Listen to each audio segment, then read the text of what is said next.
اس سب کے بارے میں دوستو آپ ہماری اس ویڈیو میں اچھی طرح سے جان چکے ہیں کہ امریکہ کے دنیا میں 600 سے 700 تک فوجی اڈے ہیں. یہ اڈے کہاں کہاں ہیں یہ بھی آپ اس ویڈیو میں دیکھ چکے ہیں, نہیں دیکھی تو دیکھ لیجئے. تو خیر دوستو, امریکہ نے بھارت کے سامنے شرط رکھی کہ ہمارے جنگی جہاز فلپائن سے عراق براہ راست نہیں پہنچ سکتے. سو درمیان میں ری فیولنگ وغیرہ کے لیے بھارت ہمارے ساتھ تعاون کرے, ممبئی وغیرہ کے آس پاس ہمیں اڈے فراہم کرے. اب دیکھیں کہ بھارت کے لیے یہ بہت ہی بڑا چیلنج تھا. وہ اس لیے کہ عراقی حکومت یعنی صدام حسین کے ساتھ تو بھارت کے بہت اچھے تعلقات تھے. اتنے تو پاکستان کے عراق سے یعنی صدام حسین سے اچھے تعلقات نہیں تھے جتنے انڈیا اور عراق میں ریلیشنز تھے. پھر بھارت روسی بلاک کے قریب رہا تھا جو ایک بار پھر امریکی مخالفت ہی تھی.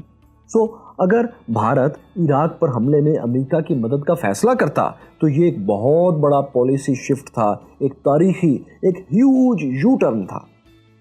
آپ کو بتائیں مائی کیورس فیلوز کہ بھارت نے یہ پالیسی شفٹ, یہ یو ٹرن لیا.